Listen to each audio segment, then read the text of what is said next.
नमस्कार दोस्तों, स्वागत है आपका अपने चैनल मैथ्स बाय यूपी महावर पर। दोस्तों, आज मैं आपके लिए क्लास 11th का चैप्टर फर्स्ट समुच्चय यानी सेट का पार्ट फर्स्ट लेकर आया हूँ। इसमें हम सेट्स यानी समुच्चय के बारे में अध्ययन करेंगे।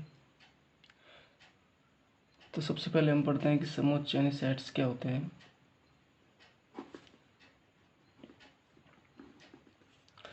समुच्चय एक प्रकार से एक संग्रह होता है। क्या होता है?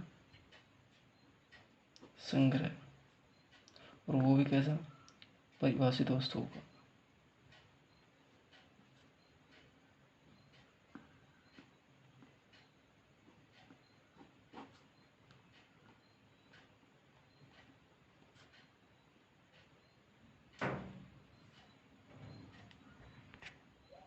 तो समुच्चय क्या होता है कि समुच्चय की परिभाषा देते हैं।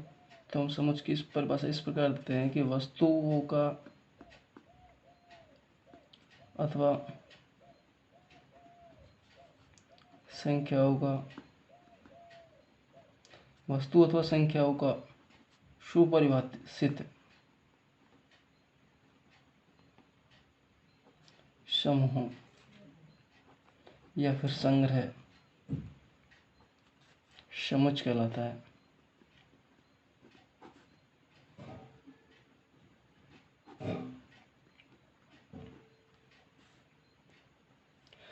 समुच्चय की कौन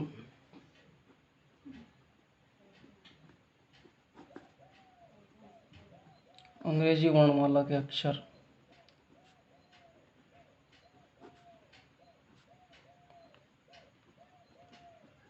अक्षरों बड़े अक्षरों से दर्शाते हैं। जैसे ए से, बी से, सी से, कैपिटल से, मतलब इस प्रकार से दर्शाते हैं। और समुच्चय में एक खास बात और होती है कि समुच्चय में जो अवयव हैं, अवयव बोल दो या उसके एलिमेंट बोल दो या फिर उसके तत्व बोल दो या उसकी वस्तुएं बोल दो, वो रिपीट नहीं होती। रिपीट यानी एक बार लिखने के बाद दोबारा नहीं आती। इसका तात्पर्य क्या है कि उनकी पुनरावृत्ति नहीं होती।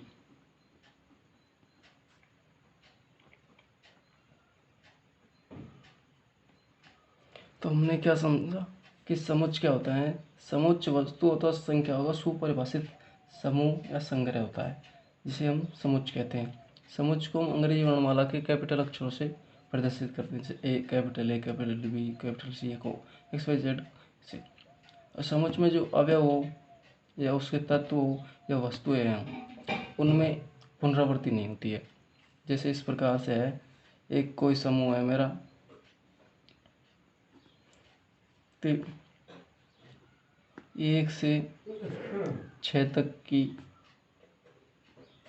संख्याओं का समूह।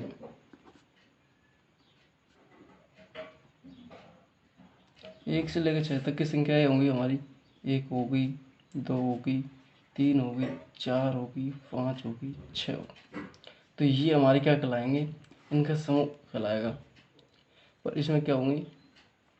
जो वस्तु हैं वो क्या है? 1 से लेकर 6 तक की संख्याएं हैं, पर इनमें एक भी वस्तु रिपीट नहीं होती है। तब इनका समूह व समुच्चय किस प्रकार लिखते हैं?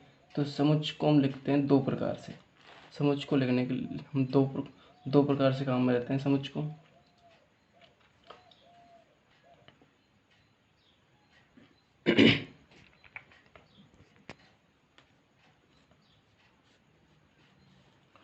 जैसे एक और उदाहरण लेते हैं, जैसे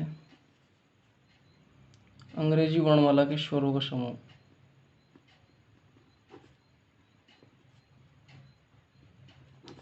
अंग्रेजी वर्णमाला के स्वरों का समूह या संग्रह। तो हम कह सकते हैं कि अंग्रेजी वर्णमाला के स्वरों का समूह कौन सा हो सकता है? उसमें ए आता है, आई आता है, ई आता है, ओ आता है, यू आता है, ए ई आई ओ यू। तो आगे पीछे किस प्रकार लिख दो, मतलब समुच्चय में अवयव तो होते हैं फिक्स, निश्चित होते हैं, और किसी में अपरिमित भी होते हैं, वो आगे हम बताएंगे। तो इनमें अवयवों को उस पर आगे पीछे लिखने से कोई फर्क नहीं पड़ता है। अर्थात अब पढ़ेंगे हम समुच्चयों को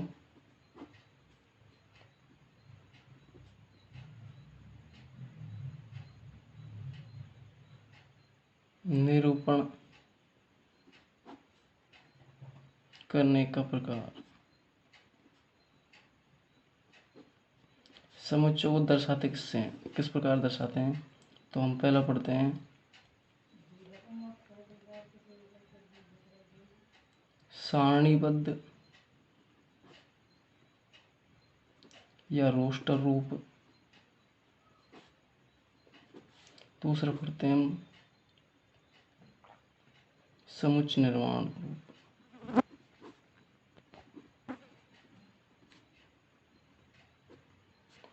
सारणीबद्ध को हम कहते हैं टेबुलर फॉर्म, रोस्टर रूप को रोस्टर फॉर्म,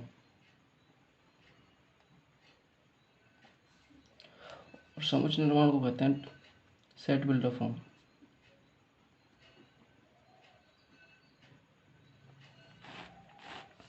तो हम जैसे हमारे पास कोई एक एग्जाम्पल है उसके थ्रू समझते हैं दोनों ही को, सारणीबद्ध और रोस्टर। सारणीबद्ध या रोस्टर रूप में समुच्चय को किस प्रकार लिखते हैं, और समुच्चय निर्माण रूप में समुच्चय को किस प्रकार लिखते हैं। जैसे हमारे पास एक एग्जाम्पल है कि यह है कि अंग्रेजी वर्णमाला के स्वरों का संग्रह या समुच्चय। समुच्चय भी कह सकते हैं, क्योंकि समुच्चय में कौन कौन से अवयव होते हैं, समुच्चय में अवयव होते हैं वो परिभाषित होते हैं, तो सुपरिभाषित होते हैं, जिनको परिभाषित किया जा सकता है। तो अंग्रेजी वर्णमाला के अक्षरों के स्वरों को हम परिभाषित कर सकते हैं। तो स्वर और समुच्चय को हम अंग्रेजी वर्णमाला के कैपिटल अक्षर से ए बी सी डी से प्रदर्शित करते हैं। तो इस प्रकार से प्रदर्शित करते हैं ए बी सी डी से। तो अंग्रेजी वर्णमाला के स्वर है हमारे स्मॉल ए, ई, आई, ओ और यू। जब हम सारणीबद्ध या रोस्टर रूप लिखते हैं तो अवयवों के मध्य में कोमा लगा के लिखते हैं और उनको एक मझले कोष्ठक के अंदर लिख देते हैं। फिर से ध्यान देना कि हम सारणीबद्ध या रोस्टर रूप के अंदर अवयवों को कोमा लगा के लिखते हैं और उनको एक मझले कोष्ठक के अंदर बंद कर देते हैं। तो वो हमारा होता है सारणीबद्ध या रोस्टर रूप।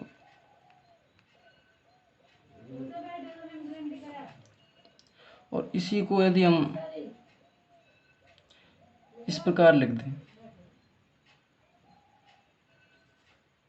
जिस प्रकार अब रोस्टर समुच्चय निर्माण को रोस्टर रूप या सारणीबद्ध रूप को हम किस बदले समुच्चय निर्माण में, तो इसको हम इस प्रकार लिखते हैं कि इसमें एक्स एक अवयव आता है। कॉमन एक अवयव लेते हैं कि एक्स एक अवयव है, वो कैसा अवयव है। अब इसको दो बिंदु लगाते हैं, इसको बोलते हैं हम सच दैट। क्या बोलते हैं? Such that. इसका मतलब है ऐसा है कि सच एक्स सच दैट एक्स ऐसा है कि एक्स कैसा है हमारे पास में कि अंग्रेजी वर्णमाला का स्वर है। तो एक्स अंग्रेजी वर्णमाला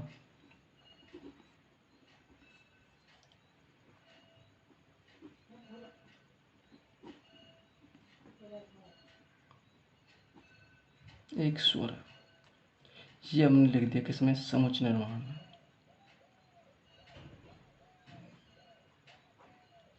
तो हमने क्या देखा कि समुच्चय सारणीबद्ध या रोस्टर रूप में हम अवयवों को कोमा लगा के लिखते हैं, और जो समुच्चय निर्माण है उसमें सिर्फ एक अवयव लेते हैं, कॉमन अवयव लेते हैं, एक एक ही अवयव लेते हैं और उसके बारे में लिख देते हैं, जो नियम या संगतता दे रखी होती है उसको। जैसे ये समुच्च ए है, उसमें किस प्रकार के अवयव हैं, ये समुच्च ए में इस प्रकार के अवयव हैं कि समुच्च ए इज इक्वल टू बराबर है, वही मझले कोष्ठक के अंदर लिखते हैं समुच्च को। और उसमें कोई एक्स टाइप का अवयव आई वाई जेड किसी प्रकार एक अवयव ले लेते हैं और उसको लिख देते हैं कि उसके बारे में नियम क्या दे रखा है, कि वो दे रखा है कि एक्स है वो अंग्रेजी वर्णमाला का एक स्वर है। ऐसे नेक्स्ट एग्जांपल लेते हैं हम, वो है 6 से छोटी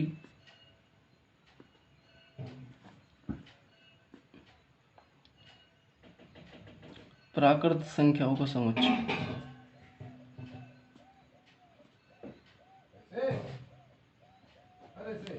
तो इसको हम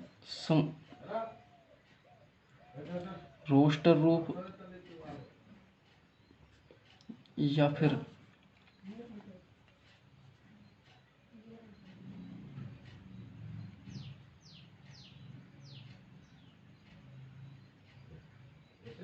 सारणीबद्ध रूप में किस प्रकार लिखते हैं। तो हम इसमें अवयव कौन कौन से आ रहे हैं, 6 से छोटी प्राकृत संख्या हमारी 1 होगी, 2 होगी, 3 होगी, 4 होगी और 5 होगी। तो 6 तो होगी नहीं क्योंकि 6 तो है ही खुद ही, उससे छोटी निकालनी है। तो अवयव को हमने क्या पढ़ा कि कोमा लगा के लिखते हैं और उनको एक मझले कोष्ठक के अंदर ले देते हैं। तो इस प्रकार से ये बी करके लिख दो, सी करके लिख दो, कैपिटल करके लिखते हैं। तो ये हमने सारणीबद्ध रोस्टर रूप में लिख दिया। अब लिखेंगे हम समुच्च निर्माण में, समुच्च निर्माण रूप में हम किस प्रकार लिखेंगे। तो हमने मान सब बी के रूप में लिख दिया। तो इस प्रकार लिखते हैं कि मझले कोष्ठक के अंदर लिखते हैं। तो एक कोई कॉमन अवयव ले लेते हैं, मान लो वो है एक्स, और एक्स किस प्रकार है कि एक्स 6 से छोटा है, x is less than 6, x 6 से छोटा है और 6 क्या है, एक्स 6 से छोटा है। एक्स किसको बिलोंग करता है, नेचुरल नंबर, प्राकृत संख्या को। इस चिन्ह को हम बोलते हैं बिलोंग्स टू, और इस चिन्ह को तो बोलते हैं बिलोंग्स टू। यदि इस चिन्ह को काट दिया जाए तो उसको बोलते हैं डज नॉट बिलोंग्स टू।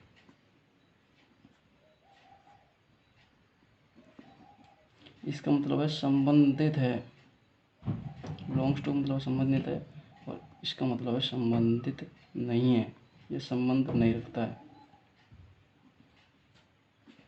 इसको हमने एक तरह से नियम के रूप में क्या लिखा है कि बी है, उसमें एक्स टाइप के व्यवहार है। एक्स कैसा है, एक्स 6 से छोटा है, और जो छोटा तो है, पर एक्स किसको बिलोंग कर रहा है, किससे संबंध रखता है, प्राकृत संख्या से।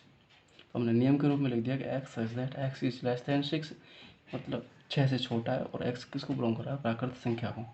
ये बिलोंग्स टू का चिन्ह है, डज नॉट बिलोंग्स टू का चिन्ह है। अभी हमने थोड़ी देर पहले पढ़ा है कि सच दैट, इस अनुपात के चिन्ह को, यानी रेशियो चिन्ह को इसमें बोलते हैं सच दैट। इसका मतलब होता है ऐसा है कि, या मतलब इसका मतलब क्या है कि बी में इस प्रकार एक्स प्रकार के अवयव आते हैं, और एक्स कैसा है कि एक्स 6 से छोटा है और वो प्राकृत संख्या को संबंध रखता है। तो उसमें कौन कौन से अवयव आएंगे, 1 2 3 4 5, सीधा सा है। ऐसे एक एग्जाम्पल और लेते हैं हमने, ऐसे एक एग्जाम्पल लिया हमने, CLASS, क्लास शब्द से बने अक्षरों का समुच्चय। तो वो किस प्रकार लिखेंगे, सपोज इसको हमने सी से लिख लिया, कैपिटल सी से, तो उसमें किस प्रकार के अवयव आएंगे, उसमें क्लास शब्द के एक अक्षर आएंगे, और उसमें क्या है, सी है, एल है, ए है और एस है। एस को 2 बार नहीं लिखेंगे। क्यों नहीं लिखेंगे, क्योंकि जो समुच्चय होता है उसमें अवयव, समुच्चय में जो अवयव हैं, तत्व हैं, इसके यौगिक हैं, घटक हैं, वो पुनरावर्तित नहीं होते हैं।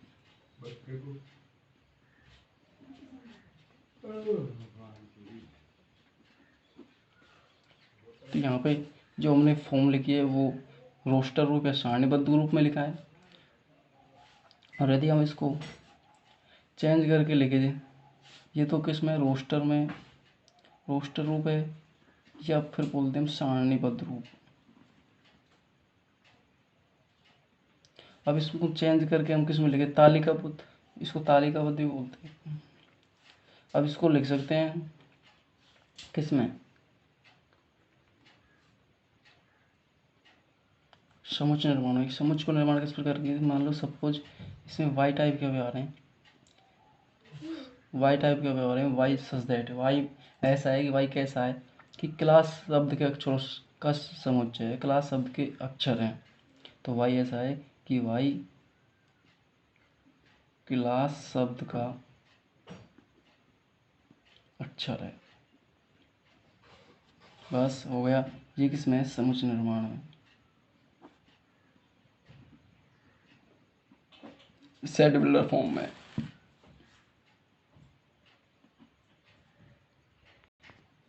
अब एक नेक्स्ट एग्जांपल और लेते हैं, उसको हम रोस्टर रूप में भी लिखेंगे, रोस्टर या सारणीबद्ध रूप में भी लिखेंगे, और उसको हम समुच्चय निर्माण में बदल के बताएंगे। तो हमारे क्वेश्चन लिख लेते हैं, एग्जांपल के थ्रू समझ लेते हैं कि वो है कि 25 से छोटी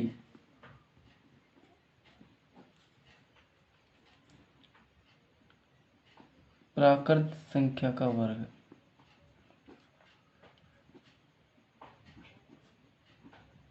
और हम प्राकृत संख्या को n से प्रदर्शित करते हैं, कैपिटल N से। n का मतलब होता है नेचुरल नंबर ना।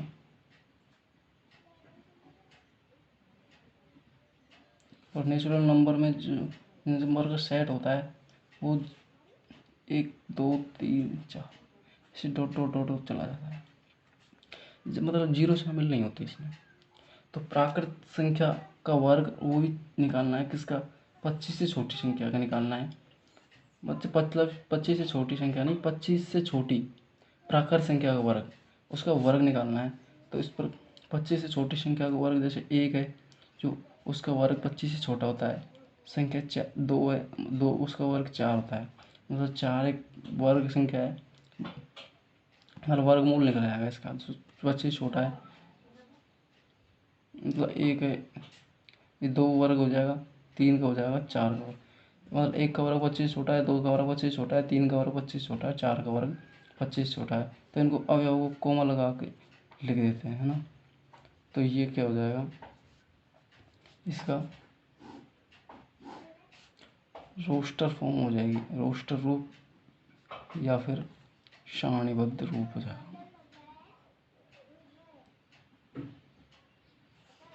और अब यदि हम उसको समुच्चय निर्माण में लिखें, समुच्चय निर्माण रूप में लिखें, तो इसको इस प्रकार लिखा जाएगा, मान लो ए से लिख दिया तो ए, तो इसमें एक्स टाइप के व्यवहार हैं। एक्स कैसा है कि एक्स 25 से छोटी प्राकृत संख्या का वर्ग है। तो इसको ऐसा कैसे लिख दो, नियम है, जो नियम को लिख दो, एक्स 25 से छोटी प्राकृत संख्या का वर्ग है। यहाँ पे 25 से छोटी प्राकृत संख्या का वर्ग नहीं है, संख्या जिसका वर्ग निकालना है, मतलब ऐसी संख्याएं जो जिनका वर्ग निकालना है। 1 है तो उसका वर्ग 1 होता है, 2 है 2 का वर्ग 4 होता है जो 25 से छोटा है, 3 है तो 3 का वर्ग 9 होता है जो 25 से छोटा होता है, 4 है 4 का वर्ग 25 मतलब 16 होता है, वो 25 से कम होता है। और उसके बाद हम 5 आती है, 5 मतलब प्राकृत संख्या लेने ना, तो प्राकृत संख्या 5 उसका वर्ग 25 होता है, 25 का वर्ग यहाँ पर हमको लेना नहीं, 25 नहीं ले, 5 ले लेना, क्योंकि 25 उसका वर्ग 5 आएगा, 5 वर्ग वर्ग क्या आएगा 25, 25 से छोटी लेना है, वो 25 नहीं लेना है। तो इसको इस प्रकार लिख देंगे। एक उदाहरण और लेते हैं कि अब हमको दे रखा है, समुच्चय निर्माण में दिया हुआ है,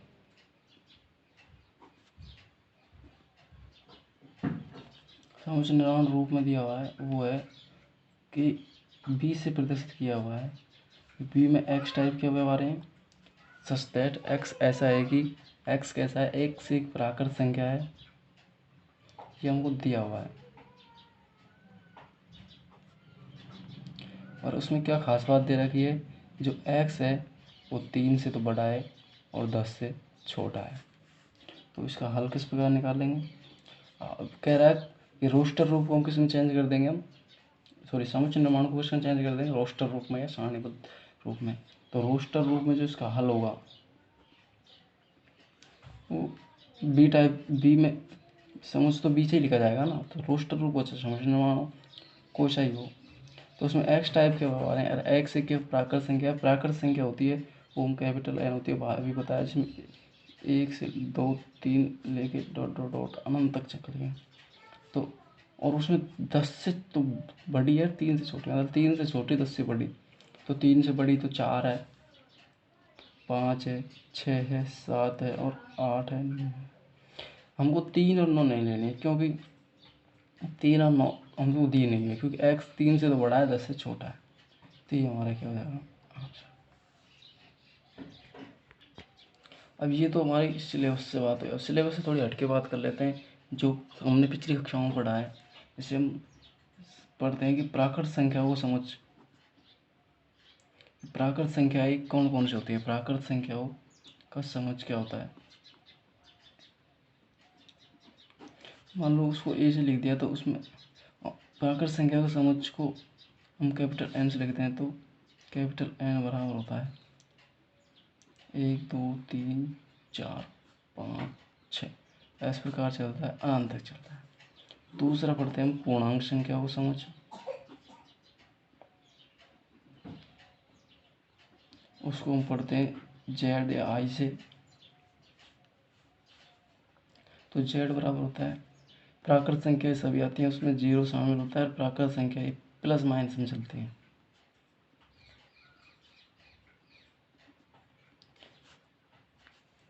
और तीसरा हम पढ़ते हैं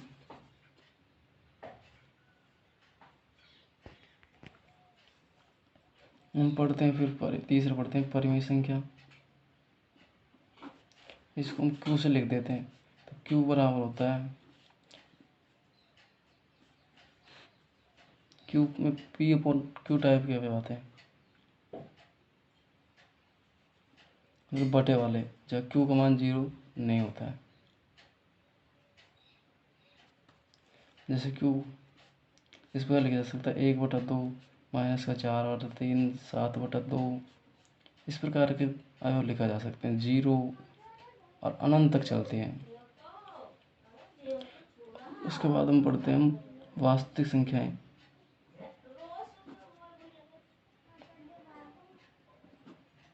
वास्तविक संख्या के समुच्चय को हम आर से लिखते हैं। और आर में जो अवयव होते हैं सभी प्राकृत संख्या, पूर्ण संख्या, परिमेय संख्या, वास्तविक संख्याओं के अंतर्गत आती हैं। और इसके अलावा जो रूट वाली हैं, जैसे √3 √5 √7, जिनका वर्ग में नहीं निकलता है, पूर्ण वर्ग नहीं निकलता है, वो भी किस में आती हैं, वास्तविक संख्याएं में। जैसे 2√3, ऐसे 0 1 2 माइनस की 4 5 6, इस प्रकार से अनंत तक चलती है। ये वास्तविक संख्या होती हैं। और इससे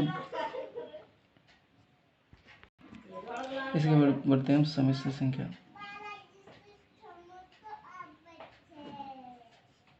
सम्मिश्र संख्याओं को हम कैपिटल सी से दर्शाते हैं, यानी इसको सम्मिश्र संख्या को हम पढ़ते हैं कॉम्प्लेक्स नंबर। वो कैपिटल सी होता है, इसमें ए प्लस आयोटा बी टाइप के अवयव आते हैं, जहाँ पे ए कोमा बी आर से संबंधित होते हैं। यानी इसमें -1 + 3 आयोटा, -4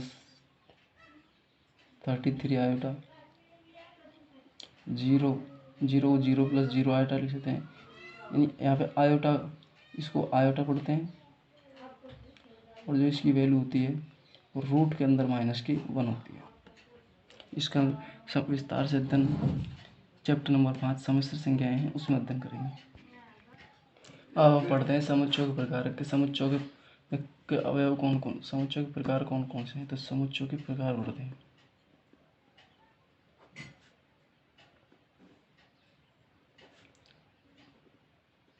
टाइप्स ऑफ सेट्स। पहला पढ़ते हैं हम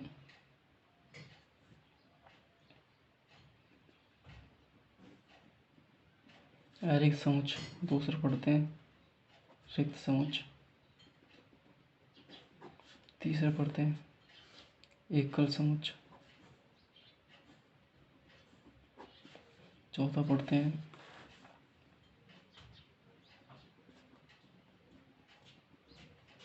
समान समुच्च। पांचवा पढ़ते हैं असमान समुच्च। इस प्रकार से बहुत से पढ़ते हैं। अरिक्त समुच्च को बोलते हैं नॉन एम्प्टी सेट। रिक्त समुच्च को बोलते हैं एम्प्टी सेट और बोलते हैं नल सेट। एकल समुच्च को बोलते हैं हम सिंगल सेट और समान समुच्च को बोलते हैं इक्वल सेट। असमान समुच्च को बोलते हैं इनइक्वल सेट। अब इनका विस्तारण पढ़ते हैं। सबसे पहले पढ़ते हैं हम अरिक्त समुच्च। अरिक्त समुच्च क्या होते हैं? अब तक हमने जितने भी समुच्च पढ़े वो सभी क्या थे? अरिक्त समुच्च थे। कि ऐसा समुच्च जिसमें अवयवों की संख्या, ऐसा समुच्च जिसमें अवयवों की संख्या निश्चित हो, संख्या क्या हो? निश्चित हो, परंतु शून्य न हो। शून्य या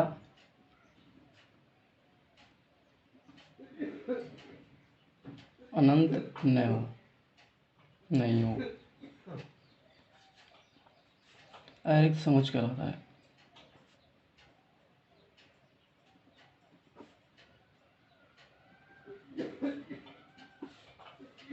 जैसे एक उदाहरण ले लेते हैं।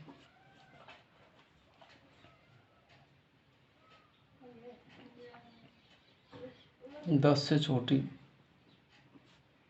प्राकृत संख्या का समुच्च। तो हम इसको रोस्टर रूप में लिख देते हैं। तो इस प्रकार से लिखेंगे ना, 1 2 3 4 5 6 7 8 9 और 9। 10 नहीं लेंगे क्योंकि 10 से छोटी बोली है। अम्मी बोलती 10 या 10 से छोटी प्राकृत संख्या, तो तब हम 10 को शामिल करते, 10 को शामिल नहीं किया तो हमारी बड़ी भाषा इसमें संतुष्ट होती है, नहीं होती है। ऐसा समुच्च जिसकी अवयवों की संख्या निश्चित हो, तो इसमें अवयवों की संख्या निश्चित है। अवयव को खैर हमने रिपीट नहीं किया, रिपीट अवयव होता भी नहीं है। और भले ही अवयव को 9 को पहले, इसको इस प्रकार से भी लिखा जा सकता है कि 1 3 4 5 7 6 2 9 8 7। किस प्रकार लिख दो, उल्टा सीधा किस प्रकार लिख दो, मतलब समुच्च में क्रम का कोई महत्व नहीं होता है। तो जो 10 से छोटी लिखी है, जो इसमें हमने परिभाषा लिखी है कि निश्चित है, अवयवों की संख्या निश्चित है और अवयवों की संख्या शून्य नहीं है। अवयवों की संख्या शून्य नहीं है ये, और अनंत भी नहीं है। नेक्स्ट पढ़ते हैं हम दूसरा, वो होता है रिक्त समुच्चय। रिक्त समुच्चय एम्प्टी सेट और नल सेट।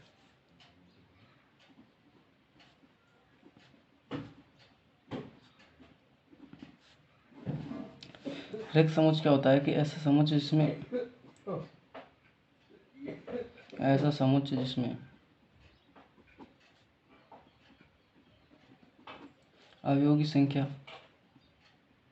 क्या हो? शून्य हो, रिक्त समुच्चय कहलाता है।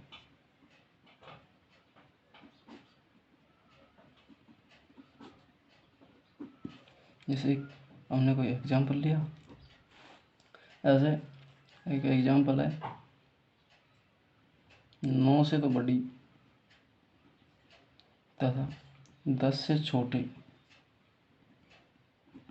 प्राकृत संख्या। तो ऐसा कोई पॉसिबल है क्या?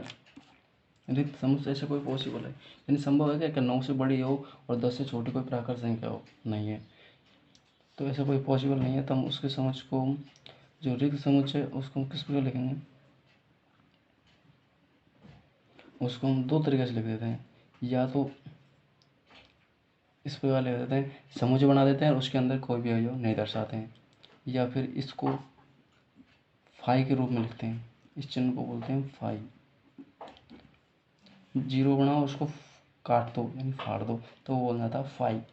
तो समुच्च इस प्रकार करेंगे। मान लो समुच्च में एक उदाहरण लिख के तौर पर लिखा है, तो 9 से बड़ी 10 से छोटी सी प्राकृत संख्या है, तो इसको मान लो समुच्च ए से लिखा है, तो ए में अवयव की संख्या 0 आएगी। या फिर इस प्रकार लिख देंगे, या फिर बराबर कर फाई करके लिख देंगे। तो ये हमारा क्या हो जाएगा, आंसर हो जाएगा। हमको उदाहरण से समझ आ गया होगा कि ऐसा समुच्चय जिसमें अवयवों की संख्या क्या हो, शून्य हो, रिक्त समुच्चय कहलाता है। रिक्त समुच्चय को हम 2 प्रकार से लिखते हैं, तो मझले कोष्ठक के अंदर कोई भी अवयव नहीं लगाते हैं, या फिर दूसरा लिख देते हैं फाई के थ्रू। फाई यानी इस प्रकार, इसको या इस प्रकार लिख दो, या फिर ए को इस प्रकार लिख दो। इसमें ए टाइप कोई भी अवयव नहीं है, तो इसका मतलब ए में जो समुच्चय बन रहा है उसमें कोई भी अवयव नहीं आ रहा है। अब थोड़ी सी अलग से बात कर ली जाए कि परिमित समुच्चय क्या होता है। परिमित समुच्चय या अपरिमित समुच्चय।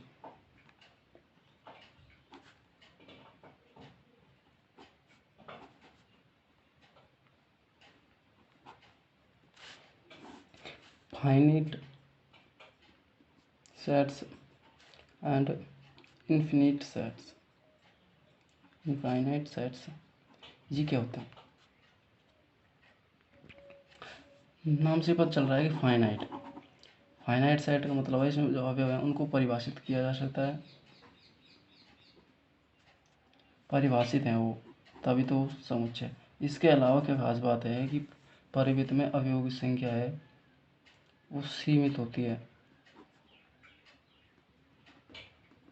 संख्या क्या होती है, सीमित होती है।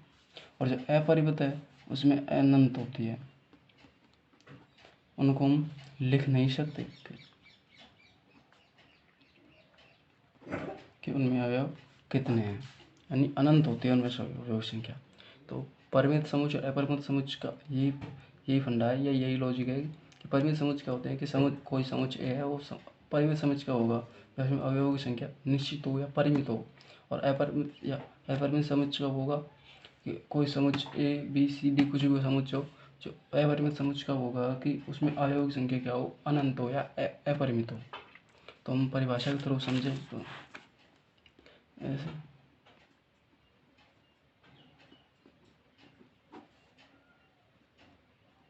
कोई समुच्चय परिमित समुच्चय कहलाता है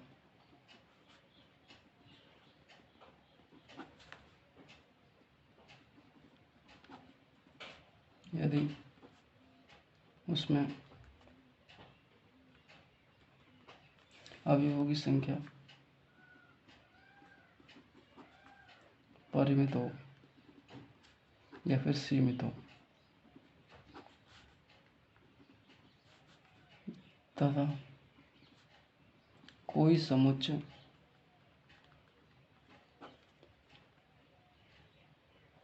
अपरिमित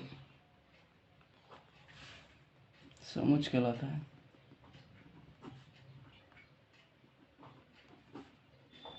यदि उसमें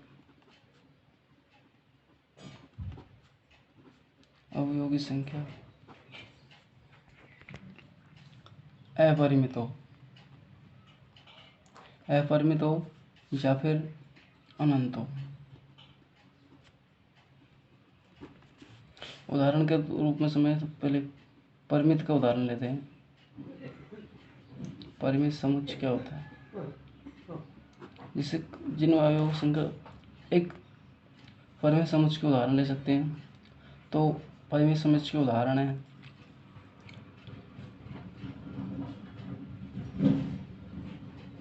रिक्त समुच्चय भी हमारा एक तरीके से परिमित समुच्चय होता है, क्योंकि उसमें अवयवों की संख्या शून्य होती है।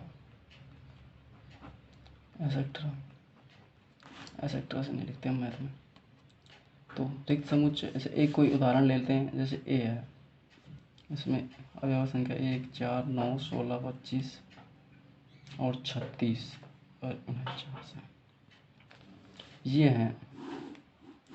तब इसके बारे में हम फुल जानकारी दे सकते हैं कि ये क्या है, कि ये संख्या 1 से लेकर 7 तक की संख्याओं के वर्ग हैं, प्राकृत संख्याओं के वर्ग संख्याएं हैं। तो इनके बारे में खुल के बता सकते हैं कि इसमें 7 तो संख्याएं हैं और इनमें अवयवों की संख्या कितनी है, मतलब अवयवों की संख्या 7 है, यानी परिमित है, निश्चित है यानी कि संख्या, तो इसको बोलते हैं परिमित समुच्चय। और अपरिमित समुच्चय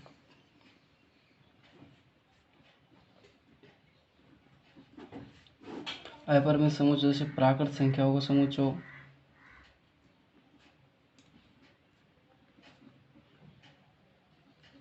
अभी बताया उसको n से दर्शाते हैं, जिसमें जी 1 से 2 3 ऐसे अनंत तक चलती हैं। इस उल्टे 8 को हम अनंत का चिन्ह बोलते हैं, अनंत का साइन बोलते हैं। अनंत तक चलती हैं, नहीं तो हमको गिन सकते हैं कि कितनी संख्याएं हैं। प्राकृत संख्या के बाद हमने पूर्ण संख्या पढ़ी थी, 0 + -1 + -2। इस प्रकार ये भी क्या होती हैं, प्लस माइनस अनंत तक चलती हैं, अर्थात ये भी क्या है, अपरिमित संख्या है। तो परिमित संख्याएं, वास्तविक संख्याएं, इनका समुच्चय की बात की जा रही है। किसका समुच्चय, सम्मिश्र संख्याएं,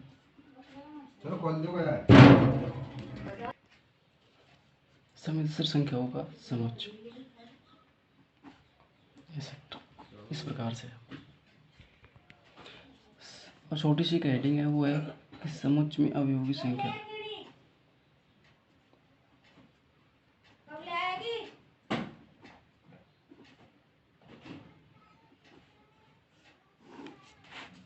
number of element in A set. Number of element in A set, समुच्चय में अवयवों की संख्या को हम एन फिर जो समुच्चय दे रखा है उससे दर्शाते हैं कि नंबर ऑफ एलिमेंट ए। इसको हम पढ़ते हैं किससे, नंबर ऑफ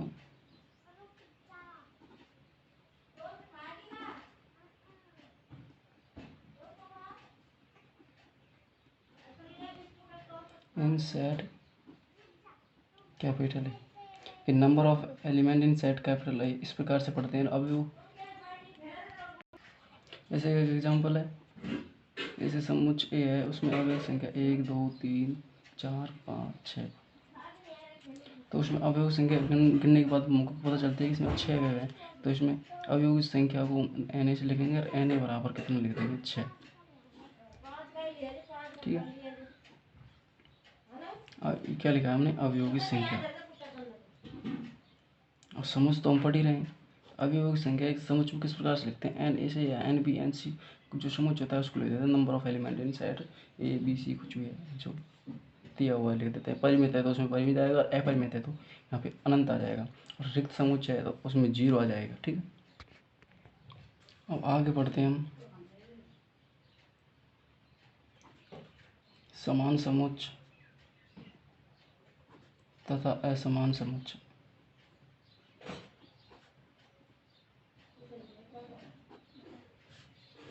समान समुच्चय का हमको यहाँ पे समान से कुछ याद आ रहा होगा, असमान से कुछ याद आ रहा होगा, और समुच्चय तो हमारा सेट होता ही है। समान से यहाँ पे दो चीज़ समान होनी चाहिए, क्या, एक तो अवयवों की, समुच्चय में अवयवों की संख्या तो समान 200। चल डायरेक्ट हम एक तरीके से थ्योरी से समझाते हैं, फिर हम उदाहरण समझाते हैं। तो कि दो समुच्चय, सपोज ए है और एक बी है,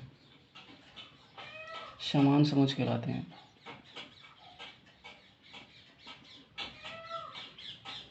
कब समान समुच्चय कहलाते हैं, यदि ए का जो प्रत्येक अवयव है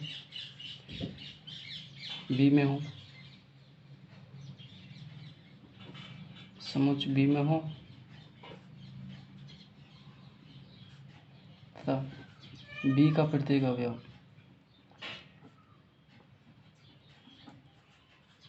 समुच्चय ए में हो, तभी समान समुच्चय होंगे, अन्यथा असमान समुच्चय होंगे। मतलब दो वही समुच्चय ए और बी, वो समान कब होंगे? जब दोनों ए का जो प्रत्येक अवयव है बी में हो जाए और बी के प्रत्येक अवयव ए में हो जाए तो समान समुच्चय हो गए। और मान लो ऐसा नहीं हुआ हो, जैसे ए के सभी अवयव बी में हैं और बी के सभी अवयव ए में नहीं है तो असमान समुच्चय कहलाएंगे। या फिर ऐसा भी हो सकता है बी के सारे अवयव ए में हों पर ए के सारे अवयव बी में नहीं हो, तब भी वह समान समुच्चय कहलाता है। और तो समान समुच्चय को हम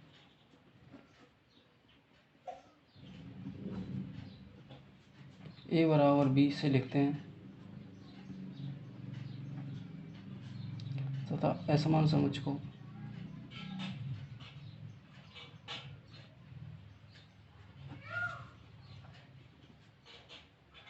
ए is not equal to B से लिखते हैं। यहाँ ए बी को इस प्रकार से पढ़ते हैं कि ए बराबर है बी, या इस प्रकार पढ़ते हैं कि A is equal to B, ऐसे लिख देते set A is equal to set B. और जो बराबर नहीं है तो उसको इस प्रकार पढ़ते हैं ए बराबर नहीं है बी के, ऐसे लिख देते set A is not equal to set B. इस प्रकार पढ़ते हैं, इनको इस प्रकार पढ़ते हैं और इस प्रकार लिखते हैं। एक एग्जाम्पल के थ्रू समझ लेते हैं। एक समुच्चय ए, इसमें अवयव हैं प्लस के 5 और माइनस के 5, ठीक है। और दूसरा कोई समुच्चय वो है बी समुच्चय, बी सेट है वो है, उसमें एक्स टाइप के व्यवहार हैं। किस प्रकार के व्यवहार हैं? एक्स टाइप के व्यवहार हैं सच दैट कि यहाँ पे एक्स स्क्वायर माइनस के 25 बराबर 0 है। दो अवयव हैं, दो हमारे समुच्चय हैं, एक समुच्चय ए है एक समुच्चय बी है। तब ए में अवयवों की संख्या 2 है, एक्स एक बी और जिसमें एक्स टाइप के बारे में द्विघात समीकरण है तो उसमें अवयवों की संख्या भी 2 होगी। अवयवों की संख्या बराबर होने के साथ बाद में निकल देखेंगे अवयव बराबर है कि नहीं है। तो ए में अवयव आ रहा है +5 और -5, अब बी के अवयव निकालें। चूँकि बी के एक्स स्क्वायर माइनस 25 है, इसको सोल्व करेंगे हम तो एक्स स्क्वायर बराबर 25 आ जाएगा। तो यहाँ से हम वर्गमूल निकालेंगे, तो किस संख्या का वर्गमूल निकालते हैं तो प्लस माइनस दोनों चिन्ह आ जाते हैं, क्योंकि प्लस और माइनस दोनों चिन्ह का वर्ग करते हैं तो प्लस की संख्या आ जाती है। एक्स के मान +-5 आया, यानी एक्स बराबर प्लस के 5 आ गया और माइनस के 5 आ गया। अर्थात जो बी में जो अवयव संख्या है वो +5 और -5। अर्थात यहाँ पे देख सकते हैं कि हम ए में जितने भी अवयव हैं +5 इसमें है, -5 इसमें है, और बी के जो सारे अवयव हैं +5 है उसमें है, -5 है इसमें है। तो यहाँ पे क्या है, ये समान समुच्चय है और समान समुच्चय तो हम इसको लिख सकते हैं। तो यहाँ ए और बी क्या है, सत्य है। यहाँ पे सिद्ध है, ये बात सिद्ध है कि ए और बी बराबर है। एक नेक्स्ट एग्जांपल ले लेते हैं कि समुच्चय जो ए है वो है हमारा, उसमें अवयव 0 है। कितना है? 0।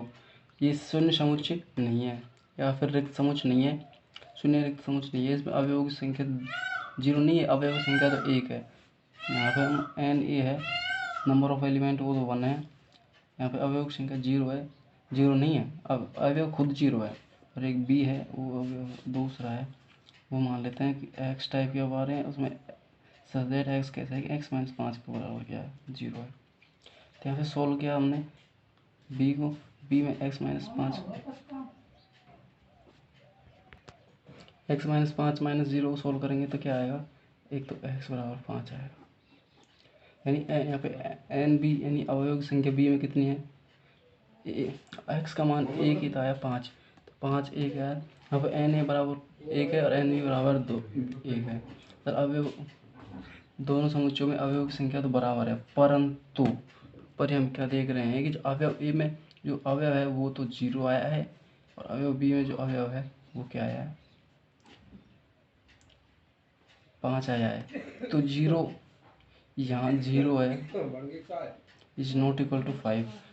यहाँ पे n इक्वल टू n भी है,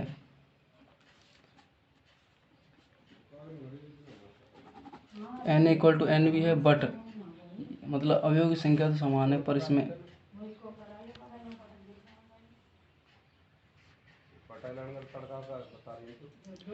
यहाँ पे 0 इज नॉट इक्वल टू 5 है। तब हम कह सकते हैं कि दोनों जो अवयव समुच्चय हैं वो असमान हैं, यानी a is not equal to b है। Thank you, thanks all of, सभी को धन्यवाद।